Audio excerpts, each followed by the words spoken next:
2%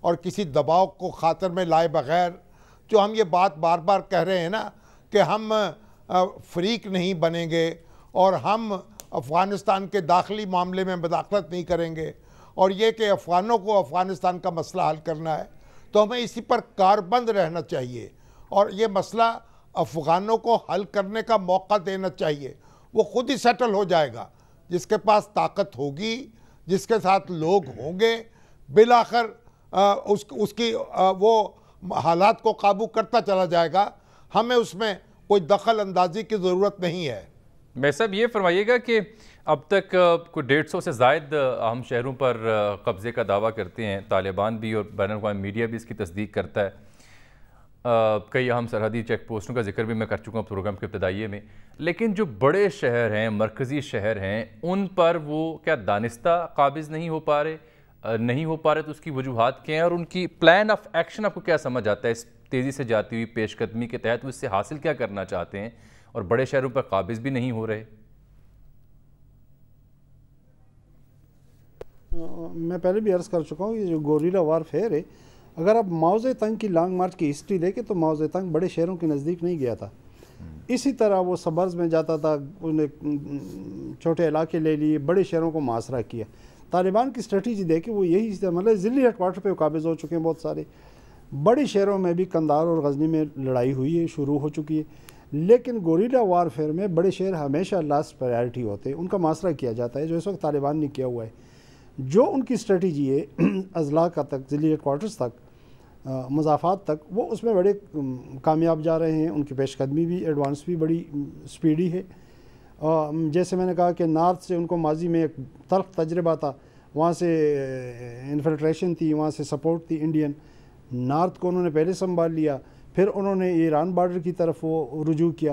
پاکستان جیسے آپ نے کہا کہ کل انہیں سپین ہوتا تو پاکستان ان کی پرائرٹی نہیں تھی، کیونکہ یہاں وہ پہلے سے بڑے مؤثر ہیں، سو وہ اپنی اسٹریٹجی کے مطابق چل رہے ہیں۔ وہ اور جو گوریلا وارفیئر کی اسٹریٹجی ہے وہ بھی جو طالبان کے آپ اس کو دیکھیں، ایکشنز کو دیکھیں تو وہ اس کے بالکل عین مطابق ہے۔ دوسرا یہ بتائیے گا کہ یہ چاہے وہ یہ اسپین بولدک کا علاقہ ہو یا نارتھ میں کچھ علاقے ہوں، ہر قبضے کے اوپر جو خبر چھپتی ہے، چاہے وہ افغانستان کی اپنی جو ویب سائٹ ہے طلوع نیوز کی یا کوئی بین الاقوامی جو نشریاتی ادارے ہیں وہ خبر لکھتے ہیں، تو وہ کہتے ہیں کہ وداؤٹ اینی ریزسٹنس۔ یہ وداؤٹ اینی ریزسٹنس کیوں ہے؟ کیا وہاں پہ افغان فوج عملی طور پر ایگزسٹ نہیں کرتی، پیچھے ہٹ گئی ہے، یا ڈر ہے، یا ہمت ہے نہیں ہے، یا پھر لوگ چاہتے ہیں کہ ایسا ہو؟ دیکھیے، لوگوں نے تو ماضی میں بھی چاہا تھا، آپ نے دیکھا تھا کہ وداؤٹ ریزسٹنس انہوں نے تقریباً افغانستان پورا لے لیا تھا، اسی طرح ان کے پاس ان کا ایک ریکارڈ موجود ہے طالبان کا۔ دوسرا میں نے کہا نا کہ اشرف غنی کی کوئی ایسی پولیٹیکل بیس نہیں ہے وہاں پہ افغانستان میں جو فوجی تھے، ایک اطلاع تو یہ بھی ہے کہ ان میں سے بہت سارے جو تھے وہ طالبان کی مرضی سے فوج میں گئے تھے کہ بھئی مناسب وقت پہ وہ پھر آ جائیں گے، آ گئے بہت سارے، کچھ سرنڈر کر رہے ہیں، کچھ خود بھاگ رہے ہیں، ایک ڈی مورلائزنگ سچویشن ہے ان کے لیے بڑی، جو تو عوام تو ریزسٹ کر نہیں رہے طالبان کو، عوام میں بھی اگر سپورٹ ہے ان علاقوں میں تو طالبان کی ہے، ماضی میں بھی رہی ہے۔ اور دوسرا کہ شاید افغانستان کے لوگ بھی اب جنگوں سے تنگ آ چکے ہیں، 40 سال ہو گئے، وہ بھی سمجھتے ہیں کہ بھئی یہ قوت موجود ہے جو ایک چینج پوسچر کے ساتھ آ رہی ہے۔ جیسے میں نے کہا کہ وہ بہت سارے معاملات میں انہوں نے فلیکسیبلٹی شو کی ہے، ایک تبدیلی شو کی ہے۔ تو کیا یہ فلیکسیبلٹی صورت میں بھی ہوگی کہ خواتین بھی ہم دیکھیں گے جاب کرتے ہوئے، اسکول جاتے ہوئے، تعلیمی اداروں میں جاتے ہوئے، یا یہ فلیکسیبلٹی اس حد تک نہیں ہے؟ انہوں نے کہا ہے کہ پردے میں، انہوں نے کہا ہے کہ پردے میں، یہ تو اس دن کا وہ کہہ چکا ہے، جو ترجمان ہے وہ بھی کہہ چکا ہے کہ بالکل۔ لیکن میرا خیال ہے کہ جو اس وقت نظر آ رہا ہے ان کی گفتگو سے کہ فلیکسیبلٹی ہے۔ بہت بہت شکریہ میجر عامر صاحب، آپ تشریف لائے پروگرام میں، سام ایشو پر آپ نے بات کی، اور اصل بات یہ ہے کہ جو برطانوی وزیر دفاع کا بیان ہے، اس بیان کی وجہ سے اشرف غنی سرکار کی حیثیت پر سوالیہ نشان بن جاتے ہیں، اور طالبان کی جو پیش قدمی ہے اس کو ایک وقت مل جاتی ہے، اس کو ایک وزن مل جاتا ہے، جس کا تجزیہ بھی کیا شامی صاحب نے بھی اور میجر عامر صاحب نے بھی۔ یہاں ناظرین پروگرام وقت ہوا چاہتا ہے ایک بریک کا۔